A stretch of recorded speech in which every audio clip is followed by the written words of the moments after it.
Hey, I'd like to welcome you to another episode of Mission Matters. My name is Adam Torres, and if you'd like to apply to be a guest on the show, just head on over to missionmatters.com and click on Be Our Guest to Apply. All right, so today I'm in Irvine, California, and I'm at the Medical Tech Forum powered by Octane. And let me tell you, today my guest is Vlad Teplitskiy. Welcome to the show, Vlad. Thank you, Adam. All right, so what brings you to the conference today? It's a very interesting event, and what really brings me here is the focus on AI. I'm a local patent attorney here, work for a firm just across the street, and we have been interested in AI for quite some time, and this focus is something that has been quite right up our alley.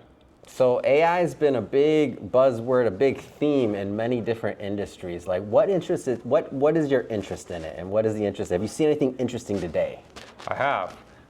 There was a company making a presentation where they are looking at wound care. So they're putting, I don't remember the company's name, unfortunately, but they're putting cameras into wound dressings. They're taking that data out, then they're processing that data, and then they're predicting what's going to happen with the wound. They're predicting all the infection and, wow. and that type of thing, basically having a camera in your dressing at home that tells your doctor that something is going on, and then that doctor should do something about it before the wound gets, before infected, the infection happens, or else. Before surgery is needed. This is incredible. Wow. This is next level. So how does that relate? Because a lot of people are talking about AI, but I feel like the discussion doesn't happen enough to when it comes to protecting your IP and protecting whatever you're creating. So how do those two things relate? So AI inventions are just like any other invention. There are different forms of protection, and for inventions, the right form of protection is patents usually. There's also an opposite form of protection, which is trade secret. So patents is applying for protection and getting protection in exchange for disclosing everything and publishing it.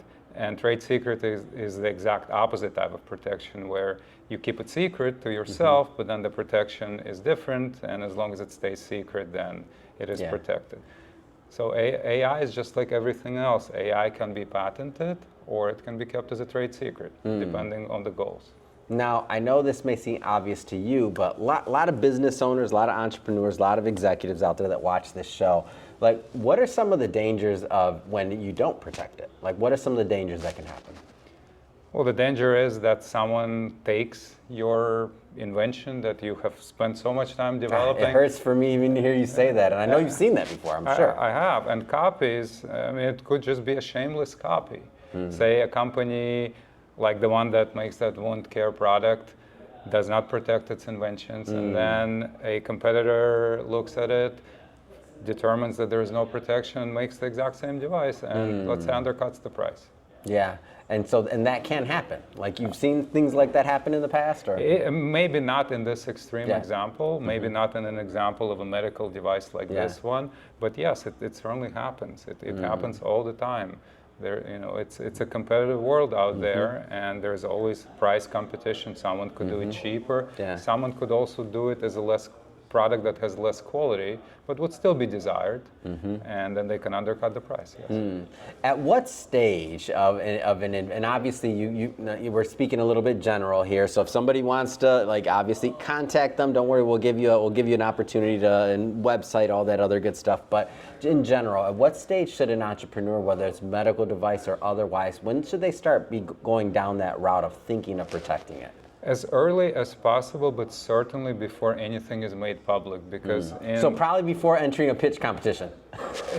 Unless that pitch competition is presented in a confidential manner, and people present at that pitch competition are under some obligation confidentiality.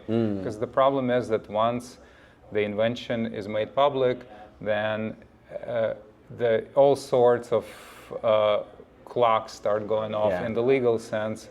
So in most countries, for example, outside of the US, once something becomes public, it can no longer be patented. It doesn't matter that this public disclosure was made by the inventor, him or herself.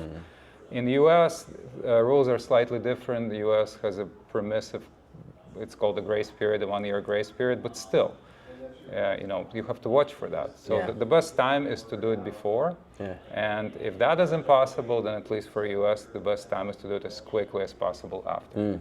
Awesome. Vlad, last question. If somebody wants to follow up, connect, learn more about you and your team, how do they do that?